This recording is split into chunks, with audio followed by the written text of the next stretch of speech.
ಋಣ ಹೊಂದಿದ್ರೆ ಕಳೆದು ಹೋದ ವ್ಯಕ್ತಿ ಯಾವತ್ತಾದ್ರೂ ಸಿಕ್ಕೇ ಸಿಗ್ತಾರೆ. ಇದಕ್ಕೊಂದು ಜೀವಂತ ಸಾಕ್ಷಿಯನ್ನ ತೋರಿಸ್ತೀವಿ ನೋಡಿ. ಈ ಫೋಟೋದಲ್ಲಿ ಕಪ್ಪು ಬಣ್ಣದ ಶರ್ಟ್ ಧರಿಸಿರುವವರ ಹೆಸರು ಸಲೀಂ ಅಲಿಯಾಸ್ ಸತೀಶ್. ಅರೆ ಏನಪ್ಪಾ ಇದು, ಸಲೀಂ ಅನ್ನೋದು ಮುಸ್ಲಿಂ ಹೆಸರು, ಸತೀಶ್ ಅನ್ನೋದು ಹಿಂದೂ ಹೆಸರು ಅಂತ ಕನ್ಫ್ಯೂಷನ್ ಆಗ್ತಿದ್ದೀರಾ? ಕನ್ಫ್ಯೂಷನ್ ಆಗ್ಲೇಬೇಡಿ, ಈ ಸ್ಟೋರಿಯನ್ನ ಪೂರ್ತಿಯಾಗಿ ನೋಡಿ, ನಿಮ್ಗೆ ಎಲ್ಲ ಅರ್ಥ ಆಗುತ್ತೆ. ಧರ್ಮಸ್ಥಳದ ಅಶೋಕನಗರದ ನಿವಾಸಿಯಾಗಿದ್ದ ಸತೀಶ್ ಅವರು 2000 ಇಸವಿಯಲ್ಲಿ ಧರ್ಮಸ್ಥಳಕ್ಕೆ ಬಂದಿದ್ದ ಸರ್ಕಸ್ ತಂಡದೊಂದಿಗೆ ಆಕರ್ಷಿತನಾಗಿ ಓಡಿ ಹೋಗಿದ್ದ. 26 ವರ್ಷಗಳ ಕಾಲ ಮಹಾರಾಷ್ಟ್ರದಲ್ಲಿ ನೆಲೆಸಿದ್ದ ಈತ ಅಲ್ಲೇ ನೆಲೆ ಕಂಡು ಕೆಲಸ ಮಾಡಿಕೊಂಡಿದ್ದ. ದುಡಿಮೆಯ ನಡುವೆ ಆತ ತನ್ನ ಸ್ವಂತ ಊರು, ಭಾಷೆ ಹಾಗೂ ಹೆತ್ತವರನ್ನೇ ಸಂಪೂರ್ಣವಾಗಿ ಮರೆತು ಹೋಗಿದ್ದ. ಅಲ್ಲಿಯೇ ಇಸ್ಲಾಂ ಧರ್ಮಕ್ಕೆ ಮತಾಂತರಗೊಂಡು ತನ್ನ ಹೆಸರನ್ನ ಸಲೀಂ ಅಬ್ದುಲ್ ಅನ್ಸಾರಿ ಅಂತ ಬದಲಾಯಿಸಿಕೊಂಡಿದ್ದ.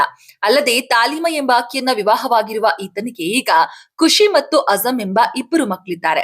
ಜೂನ್ 9ರಂದು ಸತೀಶ್ ತನ್ನ ಮಹಾರಾಷ್ಟ್ರದ ಸ್ನೇಹಿತರ ತಂಡದೊಂದಿಗೆ ಪ್ರವಾಸಕ್ಕಾಗಿ ಧರ್ಮಸ್ಥಳ ದೇವಸ್ಥಾನಕ್ಕೆ ಬಂದಿದ್ದ. ಈ ವೇಳೆ ಈ ಹಿಂದೆ ಸರ್ಕಸ್ ನಡೆಯುತ್ತಿದ್ದ ಜಾಗಕ್ಕೆ ಬಂದಾಗ ಆತನಿಗೆ ಹಳೆಯ ನೆನಪುಗಳು ಹಠಾತ್ ಆಗಿ ಮರುಕಳಿಸಿವೆ. ಸೇಮ್ ಸಿನಿಮಾದಲ್ಲೆಲ್ಲ ಕಾಣಿಸಿಕೊಳ್ಳುತ್ತಲ್ಲ, ಅದೇ ಸೀನ್ಗಳು ಇಲ್ಲಿ ಕೂಡ ಇರ್ತಕ್ಕಂಥದ್ದು. ಇದೇ ನನ್ನ ಸ್ವಂತ ಊರು ಎಂಬ ಸತ್ಯ ಮನವರಿಕೆ ಆತನಿಗೆ ಆ ಸಂದರ್ಭದಲ್ಲಿ ಆಗಿದೆ.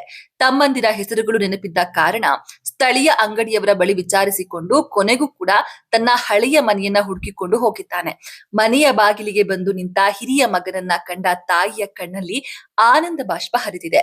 ಮನೆಯವರೆಲ್ಲರೂ ಸೇರಿ ಮಗನನ್ನ ಸಂತಸದಿಂದ ಬರಮಾಡಿಕೊಂಡಿದ್ದಾರೆ. ತಾಯಿ ಮಗನನ್ನ ಅಪ್ಪಿಕೊಂಡು ಕಣ್ಣೀರಿಟ್ಟಿದ್ದಾರೆ.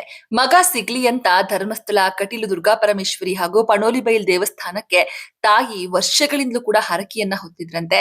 ಈ ಹರಕೆ ಕೊನೆಗೂ ಕೂಡ ಫಲಿಸಿದೆ. ಮಗ ತಾಯಿಯ ಮಡಿಲು ಸೇರಿದ್ದಾರೆ.